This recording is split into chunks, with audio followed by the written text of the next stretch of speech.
লিচুপুর গ্রামে বাস করত এক গরিব কৃষক। সে কৃষক হলেও সামনে যে কাজ পেত সেই কাজই করত।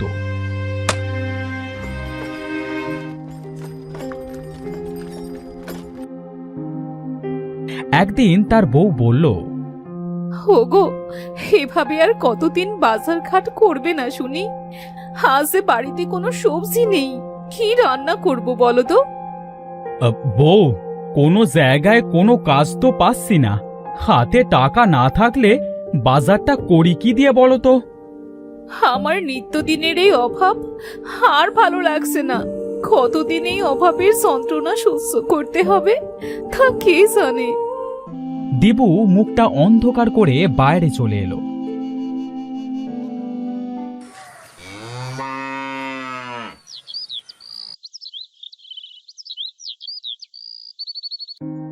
সন্ধ্যায় যখন তারা ঘরে ছিল, অজয় নামের একটা লোক দিবুদের বাড়ি আসলো।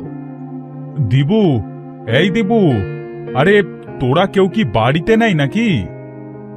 আরে ভাই, তুমি হে হে এসে গরিবের বাড়িতে হাতির পা। তা কি মনে করে আসলে আমাদের বাড়ি? তোমার কাছে একটা দরকারে এলাম ভাই। তুমি তো জানো আমি নতুন ঘর করেছি, সেই ঘরে মাটি দিতে হবে। হ্যাঁ হ্যাঁ ভাই, আমি তোমার ঘরে মাটি এনে দেব। তা বলো, কোথা থেকে মাটি আনতে হবে? আরে দাঁড়াও দাঁড়াও, এত ব্যস্ত কেন? মাঠে আমার যে উত্তরের জমিটা আছে সেই জমি থেকে মাটি কাটতে হবে, বুঝলে?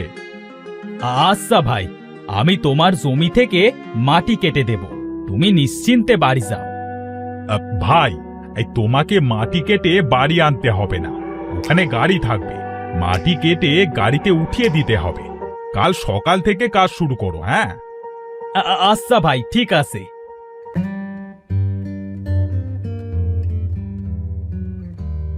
ওগো, সৃষ্টিকর্তা মনে হয় এবার আমাদের দিকে চোখ তুলে তাকালেন। হ্যাঁ গিন্নি, কাল থেকে কাজে গেলে আমাদের খাবারের কষ্টটা মনে হয় কিছুটা কম হবে।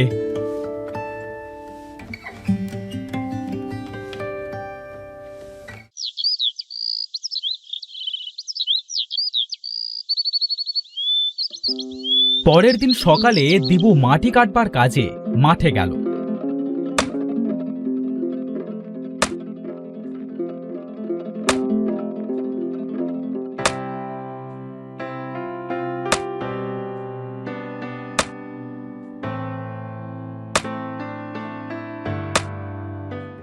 মাটি কাটতে কাটতে সে মাটির নিচে একটা ভাঙা পাতিল পেল।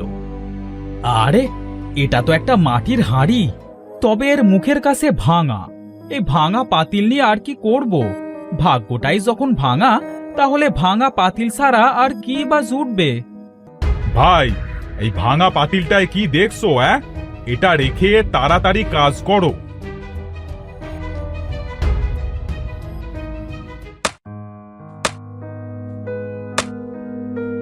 দিবু মাটি কাটবার কাজ সেরে বিকেলে বাড়ি যাবার জন্য পা বাড়ালো।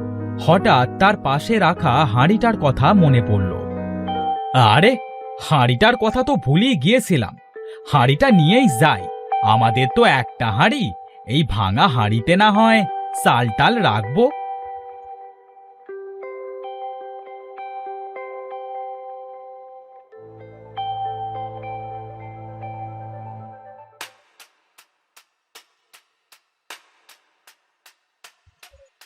গিন্নি, ও গিন্নি, এই আমার জন্য একটু পানি নিয়ে এসো তো। এই নাও পানি।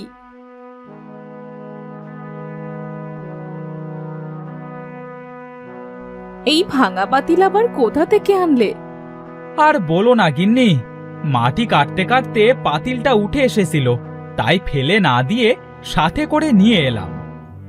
ভালোই করেছো, চাল রাখার জন্য আমাদের ঘরে কিচ্ছুটি নেই, এটাই আমি চাল রাখবো। হ্যাঁ রাখো, সেটাই ভালো হবে। দিয়া পাতিলটা সুন্দর করে পরিষ্কার করে তাতে কিছু চাল রাখলো।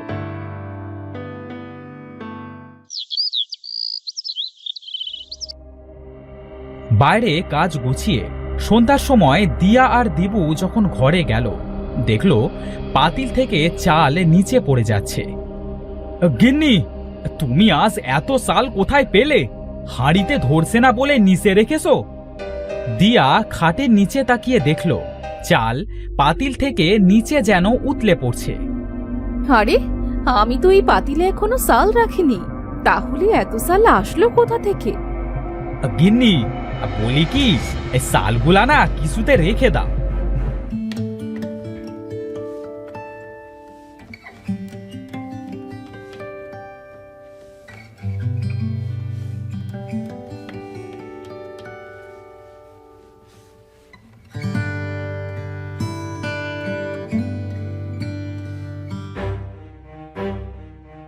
আরে দেখো, এই পাতিল আবার চালে পড়ে গেছে। এইটা তো জাদুর পাতিল মনে হয়। আমার কিন্তু খুব খুশি লাগছে। গিন্নি, আমাদের কষ্টের দিন বুঝি এবার শেষ হবে। শোনো গিন্নি, এই পাতিলের কথা যেন ভুলেও কেউ টের না পায়। আরে না না, কেউ টের পাবে না। তুমি এক কাজ করো, এই পাতিলের ভেতরে কিছু টাকা রেখে দেখো তো, টাকা হয় নাকি। যেই ভাবা সেই কাজ। দিবু পাতিলের ভেতরে টাকার একটা নোট রাখতেই সম্পূর্ণ পাতিলটা টাকায় ভরে গেল। আরে বাপরে, এটা তো ভারী অবাক করা কথা। এখানে তো যে জিনিস রাখা হচ্ছে তার দ্বিগুণ হয়ে যাচ্ছে। আমরা তো রাতারাতি বড়লোক হয়ে যাব। হোগো, এই টাকা দিয়ে কাল অনেক বাজার করে আনবে। কতদিন হয় আমরা ভালো মন্দ কোনো খাবার খাই না। আনবো গিন্নি, আনবো।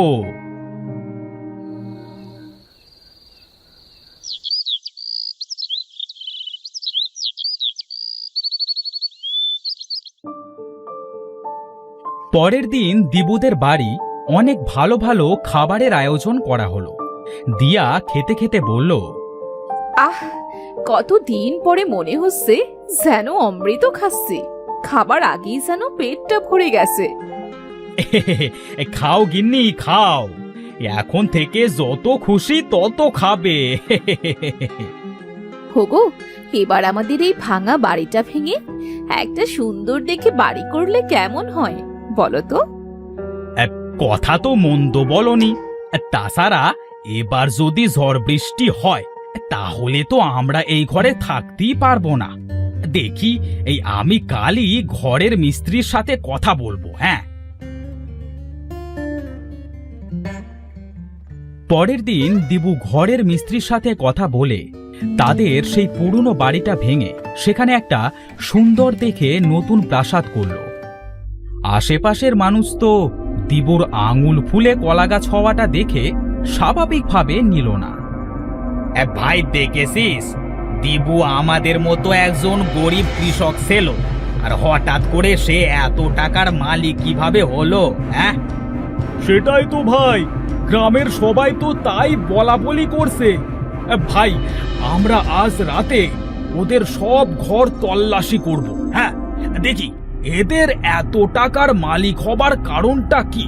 হ্যাঁ হ্যাঁ ভাই, ঠিকই বলেছ। চলো আজ রাতে তাহলে গিয়ে দেখি ওদের টাকার রহস্যটা কি।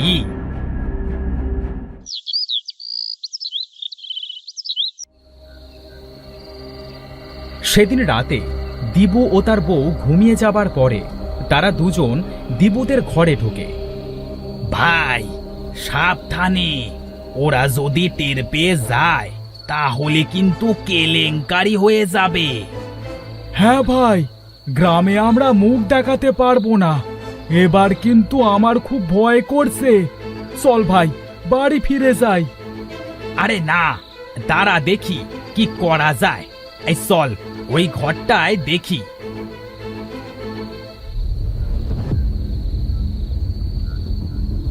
তারা ঘরের ভেতরে যেতেই তাজু টেবিলে চোট খেয়ে টেবিলে থাকা ফুলদানিটা পড়ে যায়। ঘরের ভেতরে প্রচন্ড শব্দ হওয়ায় দিবু ও তার বউ জেগে যায়। গিন্নি, এই গিন্নি, তাড়াতাড়ি ওঠো, আমাদের বাড়িতে নিশ্চয়ই চোর টোর কিছু এসেছে। হ্যাঁ, মনে হচ্ছে আমাদের হাড়িটার খবর কেউ পেয়ে গেছে। তাড়াতাড়ি ওঠো। ভাই, তাড়াতাড়ি ওঠ, না হলে ওরা এক্ষুনি চলে আসবে। তারা দুজন দিবুরা আসার আগে ঘর থেকে বেরিয়ে গেল। দুজন ঘরে এসে দেখল একটা ফুলদানি ভাঙা, আর পাশে একটা বিড়াল ডাকছে। যাক, বাসা গেল। আমি তো ভাবলাম হাড়িটা বুঝি চোরে চুরি করতে এসেছে। বাবা রে, আমায় তো এই বিড়ালটা ভয় পাই দিয়েছিল। আজ চলো, আজ এই রুমে ঘুমিয়ে পড়ি।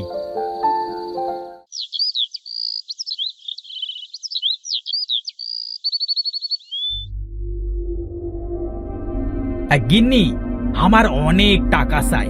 এই টাকায় আমার আর হবে না। আমি প্রতিদিন হাড়ির ভেতরে একটা করে টাকা নোট দেব, আর 1 হাড়ি করে টাকা নেব। সেই টাকা দিয়ে আমি কোটিপতি হব। ওগো, বলিয়ে তো লোভ করতে চেও না। বেশি লোভ করলে শেষে কিন্তু সব হারাতে হবে। আরে গিন্নি, তুমি এটাকে লোভ বলছো কেন?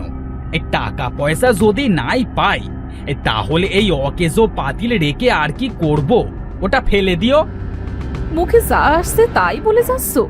যার জন্য এত কিছু পেলে তাকেই কিনা আজ অকেজো বলছো? এই তুমি চুপ থাকো। পাতিলটা আমি পেয়েছিলাম, আমি। এটা মনে রেখো, আমি এটা দিয়ে যেটা খুশি সেটা করতে পারি। জ্ঞান দিচ্ছে। তাদের ঝগড়ার মাঝে একটা বুড়ি তাদের বাড়ি এসে বলল, মা, বাড়িতে কেউ আসো, আমাকে একটু সাহায্য করো মা। কি বলছো গো বুড়িমা? আমাকে একটু সাহায্য করো মা।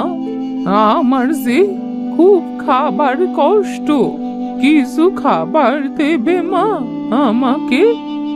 হ্যাঁ বুড়িমা, তুমি ভেতরে চলে এসো, আমি তোমাকে খাবার দিচ্ছি। দিয়া বুড়িকে নিয়ে ঘরের ভেতরে গেল। দিবু বুড়িকে দেখে বলল, এই কি হলো? এই বুড়িকে তুমি বাইরে থেকে বিদায় না করে ঘরের ভেতরে আনলে কেন? হ্যাঁ, কি বলছো তুমি বুড়িমার সামনে?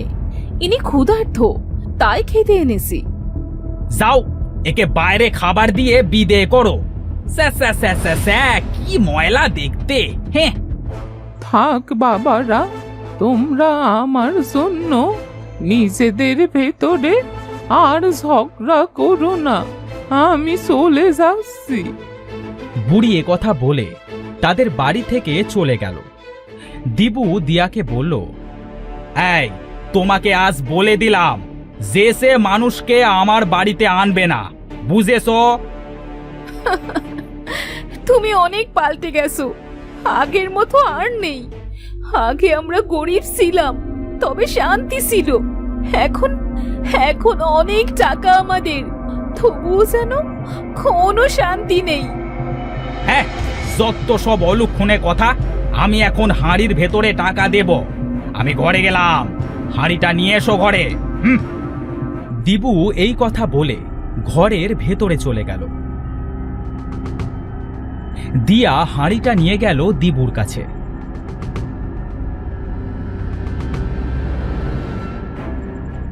এ কি, আমি হাঁড়ির ভেতরে টাকা দিলাম, তবে হাঁড়িটা আজ কেন টাকা দিল না?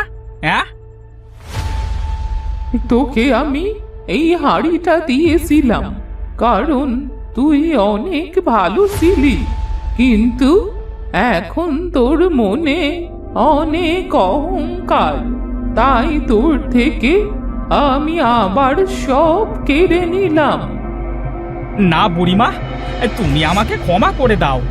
আমি আমার মনে আর কোনো দিনও অহংকার আনবো না। তোকে আমি অনেক দিয়েছিলাম, কিন্তু দিন দিন তোর চাহিদা এত বেড়ে গেল যে তা সীমার বাইরে চলে গেছে। তোর গরিবে মানাবে, টাকাতে নয়। এ কথা বলে বুড়িটা হাঁড়ি থেকে গায়েব হয়ে গেল। দিবুর ঘরটাও আগের মতোই ভাঙাচোরা হয়ে পড়ে রইল। হ্যাঁ, সৃষ্টিকর্তা আমাকে পরীক্ষা নিয়েছে, তবে সেই পরীক্ষায় আমি পাশ করতে পারি নাই। খুব ভালো হয়েছে, বুড়িমা তোমাকে ঠিক কথাই বলেছে। তোমাদের মতো মানুষদের টাকায় নয়, সেরা কাপড়েই মানায়। গিন্নি তুমি আমাকে ক্ষমা করে দাও, আমি আমার ভুল বুঝতে পেরেছি। তোমার ভুল নিয়ে তুমি থাকো, আমি তোমার মতো মোটা মাথা মানুষের সাথে আর সংসার করতে পারবো না। অনেক কষ্ট করেছি তোমার কাছে এসে। দিয়া এ কথা বলে দিবুর বাড়ি থেকে বেরিয়ে গেল। তুসুক সেদিকে যায়, আজ সেদিকেই চলে যাব, আর ফিরবো না এর কাছে। আমি সব হারিয়ে ফেললাম, আমার আর কিচ্ছু থাকলো না। আমার লোভে পাপ হলো, আর পাপে ধ্বংস হলো।